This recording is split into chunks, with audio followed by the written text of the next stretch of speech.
অন্তঃস্থল থেকে জাতীয়তাবাদী অভিনন্দন জানিয়ে নির্বাচনের প্রাক্কালে দুটি কয়েক কথা বলবার চেষ্টা করছি।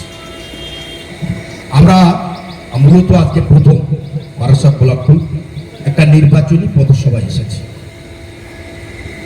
এই সেই জায়গা, যে জায়গায় বক্তৃতা করতে আসলে আমরা একটু স্মৃতির মন্থনায় চলে যাই। কারণ আমার অন্তত মনে রয়েছে 1998 সাল তৃণমূল কংগ্রেস দল গঠিত হলো। গঠন হওয়ার সঙ্গে সঙ্গে একটা লোকসভা নির্বাচন। সেই লোকসভা নির্বাচনে যেহেতু জাতীয় কংগ্রেসের নেত্রী ছিলেন মমতা বন্দ্যোপাধ্যায়, নতুন দল করেছেন তৃণমূল কংগ্রেস। সেই তৃণমূল কংগ্রেসের প্রথম লোকসভা নির্বাচনে আমাদের প্রার্থী হয়েছিলেন ডাক্তার রঞ্জিত পাঁজা। তো আমরা শাসনের প্রচারে এসেছিলাম। নতুন সিম্বল আমাদের জামায় যে বোতাম রয়েছে, সেই বোতামে জোড়া ফুলের স্টিকার দিয়ে আমরা মাগরি গ্রামে প্রচারে ঢুকলাম একটা টেকারে করে। সিপিএমের সূর্য তখন মধ্য গগনে। প্রচার মাইকটা আমার হাতে ছিল, টেকারে করে যাচ্ছি। অল্প বয়সী আমরা কয়েকজন গোলাবাড়ি থেকে। আমাদেরকে মাগরিতে ধরে আটকানো হলো এবং মহিলাদের দিয়ে, বিশেষ করে আমার এবং গোলাবাড়ি থেকে যদি রিন্টু এসে থাকে জানবে, আমাদেরকে ঝাঁটাপেটা করা হলো মাগরি ঢোকার মুখে। তারপরে সারাদিন আটকে রেখে দাদা রয়েছে লিপ্তিকারদা ক্যাম্পের পুলিশ নিয়ে গোলাবাড়ির এমদাদুল মামাকে সঙ্গে নিয়ে আমাদেরকে আবার ছাড়িয়ে নিয়ে আসা হলো। কেন বলছি এই কথা?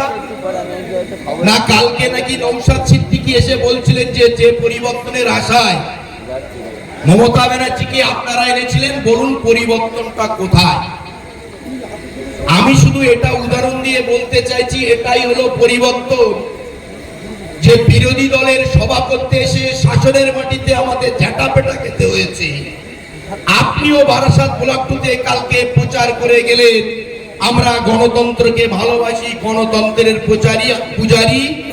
আমরা ইচ্ছা করলে আমাদের যা সংগঠন রয়েছে আপনাদেরকে এই ব্লকে প্রচার করতে দিতে ইচ্ছা করলে আমরা আটকে দিতে পারতাম, কিন্তু করিনি। কারণ মমতা ব্যানার্জি 2011 সালে পরিবর্তন এনেছিলেন বলি আপনি সেই পরিবর্তনের জোয়ারে ভর করে কালকের প্রচারটা করে গেলেন। এই নির্বাচন আমাদের কাছে আদৌ কঠিন না। আমরা নিশ্চিত চতুর্থবারের জন্য মমতা ব্যানার্জি তিনি সরকার গঠন করতে চলেছেন। এবং আমরা যারা, বিশেষ করে হাড়োয়ার যারা ভোটার, আমরা আরো বেশি করে নিশ্চিত যে মাথিন সাহেব তিনি রেকর্ড ব্যবধানে জয়লাভ করবেন। কারণ আমাদের কাছে নিকটতম প্রতিদ্বন্দ্বী কে, পিয়ারুল না বিজেপি, আমরা ঠিক করতে পারছি না।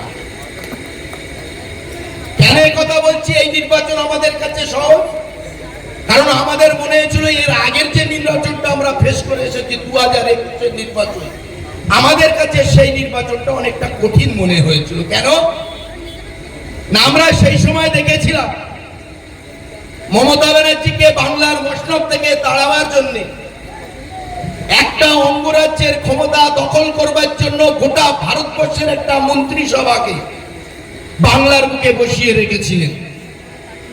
এবং আমরা অত্যন্ত আশ্চর্য হয়ে যাই, স্বাধীন ভারতবর্ষের কোন প্রধানমন্ত্রী কোন একটা অঙ্গরাজ্যের মুখ্যমন্ত্রীকে গদিচ্যুত করবার জন্য একটা নয়, দুটো নয়, 17টা মিটিং করেছিলেন। আপনারা দেখেছিলেন। মোটাবাই বারে বারে এসেছিলেন বাংলার মাটিতে, বাংলার জমিনে বসে তিনি পাত করে খেয়েছিলেন। সেই সঙ্গে তাদের হাতে ইডি সিবিআই কে দিয়ে আমাদের নেতাদেরকে রেড করেছিলেন। এবং মিডিয়ার একটা বড় অংশ তাদের সঙ্গে ছিল। পাশাপাশি এটাও ছিল যে তারা একটা পরিকল্পনাও করেছিলেন, একটা চিন্তা ভাবনাও করেছিলেন, বাংলার যে সংখ্যালঘু সমাজ, মুসলিম সমাজ, এরা বোধহয় বেশি বেশি করে মমতা ব্যানার্জিকে আশীর্বাদ করেন, সুতরাং এই মুসলিম সমাজের ভোটটা একটু ভাগ করে দিতে হবে। আমরা 21 সালে দেখেছিলাম তারা একটা প্রস্তাব নিয়ে ফুলপুরা শরীফে গেল। সেখানকার কি একটা হুজুর ওই আব্বাস সিদ্দিকী, নৌশাদ সিদ্দিকীদের একটা টোপ দিলেন, একটা প্রস্তাব দিলেন যে আপনারা এই কাজ করুন, পিছন থেকে যা প্রোভাইড করবার আমরা করব। আমরা 21 সালে দেখেছিলাম শুধুমাত্র বিজেপির আশীর্বাদে বদান্যতায় সেদিন বাংলার জমিনে একটা দল আত্মপ্রকাশ করেছিল। শুধুমাত্র কি করে তৃণমূল কংগ্রেস দল থেকে পশ্চিমবাংলা থেকে হটানো যায়, মমতা ব্যানার্জিকে কি করে মুখ্যমন্ত্রী থেকে সরানো যায়, এই সংকল্প নিয়ে বিজেপি ওই আব্বাস সিদ্দিকী, নওশাদ সিদ্দিকীদের দিয়ে টাকা দিয়ে একটা দল করেছিলেন। সেই দলটার নাম আইএসএফ, ইন্ডিয়ান সেকুলার ফ্রন্ট। কোলাঘাটে তার অনেক ভিডিও আপনারা পেয়েছেন। এটা ছিল 21 সালের পরিস্থিতি।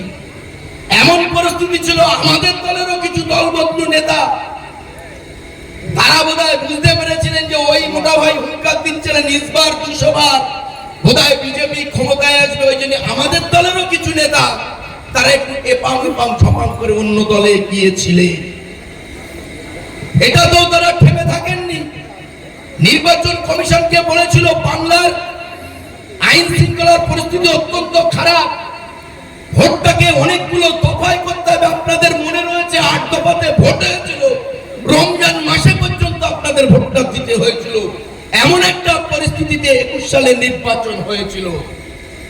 আমরা বাংলার মানুষের কাছে তৃণমূল কংগ্রেস কর্মী হিসেবে নতমস্তকে প্রণাম সালাম জানাই। আমরা গর্বিত।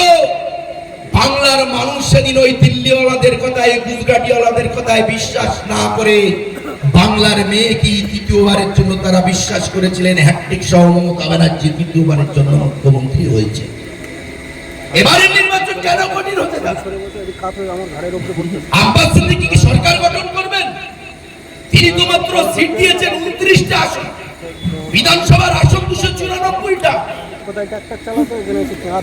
তারা সিপিএম এর সঙ্গে জোট হয়েছে। খুব সম্ভবত কালকে আমরা রতিন ঘোষের একটা প্রচারে ছিলাম, সেখানে বিজেপির ক্যান্ডিডেট রতিন ঘোষের বিরুদ্ধে দাঁড়াতে চাইছে না। সিপিএম নাকি সিটটা আইএসএফ কে দিয়েছে। ফরওয়ার্ড ব্লকের সিট ছিল, ফরওয়ার্ড ব্লক মানতে চাইছে না, সেখানে ফরওয়ার্ড ব্লকের একটা প্রার্থী দিয়েছে। সিপিএম বলছে আমরা আবার প্রার্থী দেব। তাহলে সিপিএম তো বাংলার মানুষ মহাশূন্যে পরিণত করে দিয়েছে। সুতরাং সিপিএম ক্ষমতায় আসবে না, আর কংগ্রেস তো বাংলার বুকে সাইনবোর্ড। আর